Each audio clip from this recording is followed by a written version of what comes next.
தேவாதி தேவனுக்கு எங்களை அழைத்து வந்த அருமை ஐயா பிரகாஷ் ஐயா அவர்களுக்கும் మమ్మల్ని ఆహ్వానించినటువంటి ప్రకాష్ అయ్య గారికి நம்முடைய சகோதரர் உங்களுடைய ஊழியர் நம்முடைய ஊழியர் அவர்களுக்கும் మన సంఘ కాపరి దేవుని సేవకులకును விசுவாசிகளாகிய உங்களுக்கும் విశ్వాసులైనటువంటి మీకును இங்க வந்திருக்கிற ஊழியக்காரிகள் எல்லாருக்கும் ఇక్కడ ఉన్న దైవ సేవకులందరికీ இயேசு கிறிஸ்துவின் நாமத்தில் அன்பின் வாழ்த்துக்கள்.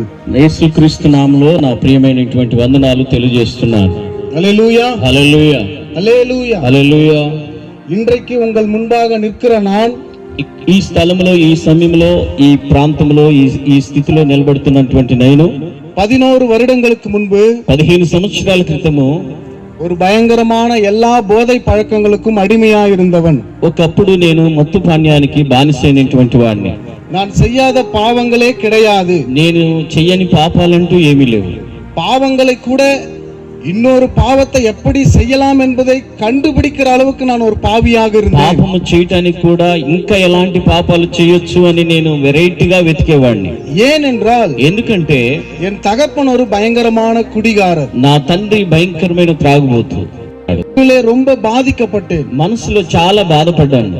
என் தகப்பன் என் தாயாரை அடித்து அடித்து నా తల్లిదండ్రులు నేను కొట్టి కొట్టి என் தாயார் மனநிலை மாறி మా తల్లి గారి యొక్క మరి ఆ యొక్క జ్ఞాన విధానము మారి பைத்தியமாய் மாறிவிட்டார்கள். చిదానిగా మారిపోయింది.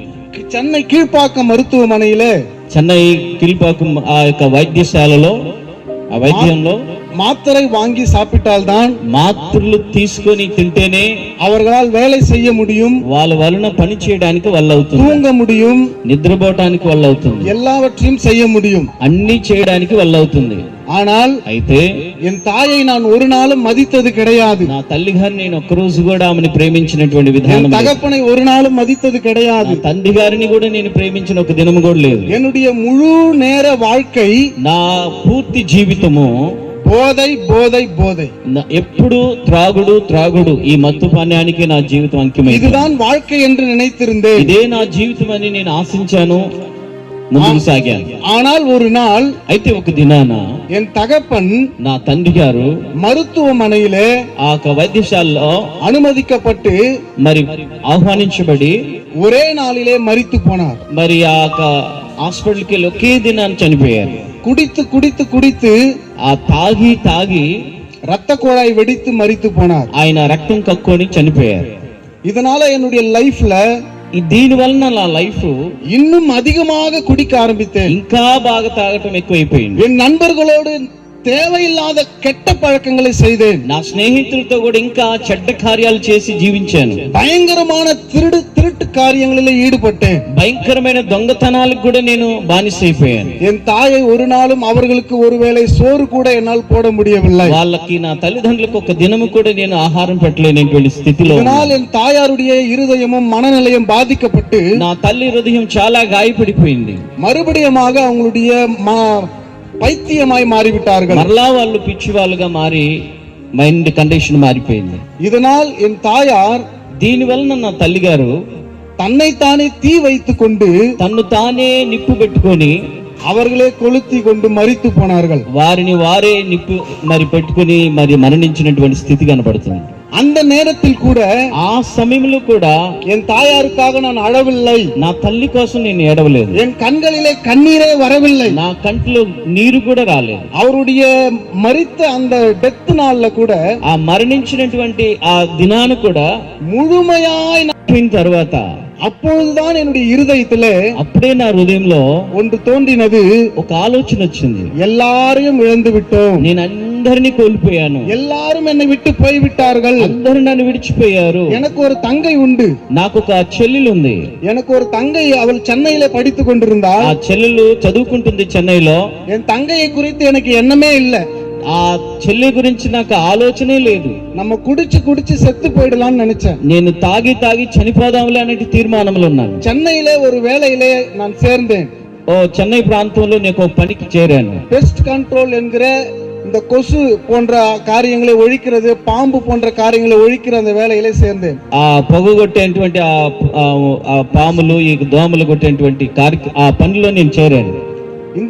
இந்த சூழ்நிலையில ఈ పరిస్థితుల్లో என் ஆண்டவர் என்னை ஒரு நாள் சந்தித்தார். నా ప్రభు ఒక రోజు నన్ను దర్శించాడు. எப்படி? ఎలాగా? ஒரு நாள் ఒక దినాన ஒரு விஷ பாட்டில் எடுத்துக்கொண்டு ఒక విష బాటిల్ తీసుకొని எங்களுடைய ஊரில் இருக்கிற ஒரு கிணறை நோக்கி ஓடினேன். నా ఊర్లో ఉన్నటువంటి ఒక బావి దగ్గరికి వెళ్ళాను. குடிச்சிட்டு செத்துடலாம்னு நினைச்சேன். అక్కడ తాగి చనిపోదామని. நான் குடிக்கிறதுக்கு அந்த விஷத்தை எடுத்து ஊத்தும் பொழுது తాగడానికి ఆ విషయాన్ని పోసుకునేటప్పుడు சர்ச்சில் மணி அடிக்கும். ఆ చర్చిలో గంట కొడతా ఉంటది. ஒரு வசனம் ஒன்னு சொல்லும். ఒక వాక్యం చెప్తా ఉంటది. சொல்லுதா? చెప్పండి. சொல்லுமா? గంటకి వాక్యం చెప్పింది కదా అలారం. అప్పుడు என் வாழ்க்கை இதுதான் முடிவுன்னு நினைத்த எனக்கு, నా జీవితంలో ఇదే అని అనుకున్న నేను, என் ஆண்டவர் ஒரு வார்த்தையை பேசினார். నా దేవుడు ఒక మాట మాట్లాడాడు. మత్తయి 11:28. మరి మత్తయి సువార్త 11:28. வருத்தப்பட்டு பாரம் சுமக்கிறவர்களே, ప్రయాసపడి భారం వహించిన సమస్త జనులారా, நீங்கள் எல்லாரும் என்னிடத்தில் வாருங்கள், మీరందరూ నా యొద్దకు రండి, நான் உங்களுக்கு నేను మీకు இளைப்பாறுதலை தருவேன், సమాధానం ఇచ్చేదని అన్నాడు. இந்த வார்த்தை என் இருதயத்தை அசைத்தது. ఆ మాట నా హృదయాన్ని కదిలించింది. இந்த வார்த்தை என் இருதயத்திலே ஒரு அன்பை காட்டியது. ఈ మాట నా హృదయంలో ఒక ప్రేమ పుట్టించింది. நீ என்னிடத்திலே வந்தால், నువ్వు నా దగ్గరికి వస్తే உன் வாழ்க்கையை சமாதானமாய் மாற்றுவேன், నీ జీవితంలో సమాధానాన్ని మారుస్తాను என்ற அந்த வேத வார்த்தை, ఆ చెప్పబడినటువంటి దైవ వాక్యము என் வாழ்க்கையை மாற்றினது, నా జీవితం మార్చేసింది. அன்றையோடு குடியை விட்டேன், ఆ రోజు నుంచి త్రాగుడు మానేశాను, எல்லா கெட்ட பழக்கங்களையும் விட்டேன், ఆ రోజు నుంచి నేను అన్ని అలవాట్లు మానుకున్నాను, விபச்சாரத்தை விட்டேன், వ్యభిచారాన్ని మానేశాను, எல்லா போதை பழக்கங்கள், திருடுகிற காரியம் எல்லாவற்றையும் விட்டேன், అనేకమైన మత్తు పానీయాలు, అనేకమైన దొంగ పనులు అన్ని మానుకున్నాను. என் தேவாதி தேவனுடைய பாதத்திலே வந்து விழுந்தேன், నా దేవుని పాదముల దగ్గర పడి ఉన్నాను. அன்றைக்கு கரத்தை பிடித்த தேவன் ఆ రోజు పట్టుకున్న దేవుని హస్తము வாங்கி விட்டு மறித்து விட்டார். నా తండ్రి గారు ఎక్కువగా మరి అప్పులు చేసి మరణించాడు. நான் வாங்குற சம்பளத்தில் 5000 தான் கொடுத்தார்கள். అయితే నేను తీసుకున్న మా యొక్క జీతం 5000 ఇచ్చారు. அந்த 5000 வாங்கின உடனே எல்லா கடன்காரர்களுக்கும் கொடுத்தேன். నేను ఆ 5000 నా మొట్టమొదటి జీవితంలో తీసుకొని అందరి అప్పుల వాళ్ళకి ఇచ్చేసాను. ஒவ்வொருவருக்கும் 1000 ரூபாய் தான் என்னால கொடுக்க முடியும், முழுமையாக கொடுக்க முடியாது என்று. అందరికి నాకు ఇచ్చినటువంటి జీతంలో 1000 రూపాయలు మాత్రమే, ఎక్కువగా ఇవ్వలేకపోయాను. ஆனால் என் தேவன் என் மீது வைத்த அன்பின் நிமித்தமாக, నా దేవుడు నా మీద పెట్టిన ఆ ప్రేమ, அந்த கடன்காரர்கள் சொன்னார்கள், ఆ అప్పుల వారు చెప్పారు, உன்னிடத்தில் இந்த பணத்தை வாங்கும் பொழுது, ఆ డబ్బు మీ దగ్గర తీసుకునేటప్పుడు எங்களுடைய குடும்பத்துல பெரிய கஷ்டம் உண்டாகிறது, మా ఇంట్లో చాలా కష్టంగా ఉంటది, எனக்கு ఇనిమే உன் பணம் வேண்டாம், ఇంకా మీరు ఆ డబ్బు ఇవ్వాల్సిన நீ అవసరం లేదు. திரும்பி தர வேண்டாம், నువ్వు ఇవ్వవలసిన అవసరం లేదు, இனிமே நீ கடன்காரனா இருக்கவே வேண்டாம், నువ్వు ఇంకా అప్పుల వాడిగా ఉండకూడదు என்று சொல்லி 3 நபர்களும் போய்விட்டார்கள். ఒక ముగ్గురు చెప్పి అలా వెళ్ళిపోయారు. என் தேவன் என் வாழ்க்கையை மாற்றினார். దేవుడు నా జీవితాన్ని మార్చాడు. என் வாழ்க்கை சூழ்நிலை கொஞ்சம் கொஞ்சமாய் மாறினது. నా జీవితంలో కొన్ని సమస్యలు తొలగిపోతున్నాయి. வீடு இல்லாத இருந்த எனக்கு మరి జీవించడానికి ఒక ఇల్లు కూడా లేదు. ஒரு சின்ன வீடு தான், ఒక ఇల్లే చిన్నది. சின்ன மழை வந்தா கூட, ఆ చిన్న వర్షం వచ్చినా కూడా முழுமையாய் முட்டி அளவு தண்ணி முழுமையாய் வந்து நிறைந்து விடும். దాని నిండా నీళ్లు మరి కనబడుతూ ఉంటాయి. நானும் என் தாயாரும், నేను నా తల్లి గారు தண்ணியை வெளியே அள்ளி அள்ளி இரவெல்லாம் ஊற்றிக்கொண்டே இருப்போம், விடிகிற வரைக்கும் ஊற்றிக்கொண்டே నా இருப்போம். తల్లి నేను కూడా ఆ నీళ్ళని బయట పారబోస్తూ ఉంటాం తెల్లారిందాకా. அந்த சூழ்நிலையில் தான் ఆ సమస్య ఆ యొక్క పరిస్థితుల మధ్యన ஆண்டவர் ఆ ప్రభు అయిన యేసుక్రీస్తు எனக்கு ஒரு நன்மை செய்தார். నాకు ఒక మేలు చేశారు. என்ன தெரியுமா? ఏం తెలుసా? என்ன தெரியுமா? ఏంటో తెలుసా? இன்றைக்கு ஆண்டவர் எனக்கு என்ன கொடுத்திருக்கிறார் என்றால், దేవుడు నాకేమిచ్చాడంటే 13 லட்சம் ரூபாய் வீட்டை கட்டுவதற்கு தேவன் எனக்கு உதவி செய்தார். 13 లక్షల రూపాయలు విలువ కలిగిన ఇల్లును దేవుడు నాకు ఇచ్చాడు. 8 கடைகளை கட்டுவதற்கு தேவன் உதவி செய்தார். 8 కొట్లు నేను కట్టడానికి దేవుడు నాకు కృపనిచ్చాడు. தங்கையின் திருமணத்தை கடனே இல்லாமல் செய்து முடிக்க கிருபை கொடுத்தார். నా చెల్లి వివాహము మరి అప్పు లేకుండా చేయడానికి దేవుడు కృపనిచ్చాడు. திருமணத்தை செய்து கொள்வதற்கு கடன் இல்லாமல் செய்து கொள்வதற்கு தேவன் உதவி செய்தார். అప్పు లేకుండా నా వివాహం కూడా జరుపుకోవడానికి దేవుడు కృపనిచ్చాడు. இன்னைக்கு ஒரு நல்ல கல்லூரியில என்னை கொண்டு வேலைக்கு என்னை வேலையில வைத்திருக்கிறார். మంచి ఉన్నతమైన స్థితిలో దేవుడు నన్ను పనిలో పెట్టున్నాడు. அந்த கல்லூரியில ஒரு கார் எடுத்து பிரின்சிபலுக்கு விட்டு அதுல ஒரு வருமானத்தை தேவன் எனக்கு கொடுத்திருக்கிறார். ఆ కాలేజీలో నేను ఆ కారు తీసుకున్నటువంటి ప్రిన్సిపాల్ కూడా నాకు సహాయం చేయడానికి ఆ కారులో వెళ్ళడానికి కృప చూపించాడు. ஒருவேளை உணவுக்காக கஷ்டப்பட்டிருக்கிறேன், నేను ఆకలి కోసం బాధపడి ఉన్నాను. காலையில கஞ்சி காய்ச்சி ఉదయకాలమే గంజి కాసుకొని அதை 3 வேளையும் குடித்துக் கொண்டிருந்தேன்.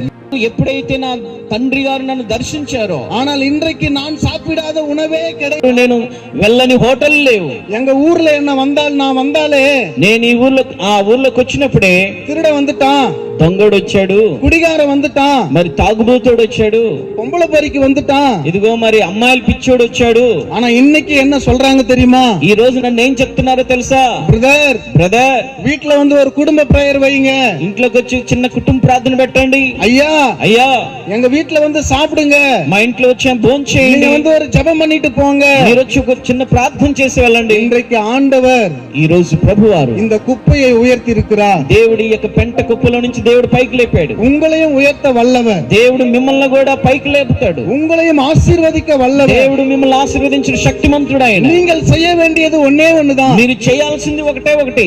எந்த போராட்டத்திலும், ఏ పోరాటముల మధ్యనైనా, எப்பேற்பட்ட కష్టத்திலும், ఎంత కష్టములోనైనా, ஒருவேளை இல்ல நான் ஒரு வாரத்துக்கு உங்களுக்கு உணவே கிடைக்கவில்லை என்றாலும் దినం కాదు ఒక వారం అంతా మీకు మరి ఆహారం లేకపోయినా సమస్యలు ఉన్నప్పటికీ தேவன் என்னை ஒரு நாளும் கைவிட மாட்டார் என்கிற நம்பிக்கையை மாத்திரம் నన్ను చేయి విడవడనే నమ్మకం మాత్రం ఉంచండి. நிச்சயம் அந்த தேவன் உங்களை ஆசీర్వదిப்பார். నిశ్చయముగా దేవుడు మిమ్మల్ని நிச்சயம் உன் சூழ்நிலையை மாற்றுவார். నీ పరిస్థితులను మార్చుతాడు ఆయన. நிச்சயம் உன் கண்ணீரை துடைப்பார். నిశ్చయముగా నీ కన్నీటిని దేవుడు తుడిస్తాడు. நிச்சயம் உன் பிள்ளைகளையும் உன் குடும்பத்தையும் கர்த்தர் எடுப்பித்து கட்ட அவருக்கு வல்லமை உண்டு. నీ కుటుంబాన్ని, నీ పిల్లల్ని, మీ కుటుంబ ఫ్యామిలీని మొత్తం కూడా ఆయన కట్టగలిగిన, ఆయన స్థిరపరచగలిగిన దేవుడు. இன்னைக்கு ஆண்டவர் என் வாழ்க்கையில வந்ததுனால, దేవాతి దేవుడు నా హృదయంలోకి వచ్చినందువల్ల, ஆண்டவருக்காக இப்படி இது போல எத்தனையோ கிராமங்களை நாங்க ஆடிட்டோம். ఇలాంటి గ్రామాల్లో, ఇప్పుడు ఈ గ్రామంలో ఆడినట్టుగా ఎన్నో గ్రామాల్లో నేను మరి అనేకులకి సాక్షాత్తంగా మరి ఆ స్కిట్ చేసుకుంటూ ఉన్నాను. எத்தனையோ கிராமங்களை, எத்தனையோ மக்களுடைய ரட்சிப்புக்கு இந்த సాధారణవర్களை కర్తర్ பயன்படுத்தி இருக்கிறார். సాధారణమైన వ్యక్తిని దేవుడు అనేక గ్రామాల్లో ఇలాగా సాధనంగా వాడుకుంటున్నాడు దేవుడు. அது మాత్రమல்ல, అంత మాత్రం కాదు, అరుமையான பாஸ்டர் பிரகாஷ் ஐயா இருக்காங்க, పాస్టర్ గారు ప్రకాశం గారు ఉన్నారు. அவர்களோடு நாங்கள் இணைந்து, వారితో కూడా నేను కలిసి ஐயாவோடு ஊழியம் செய்து வருகிறோம்.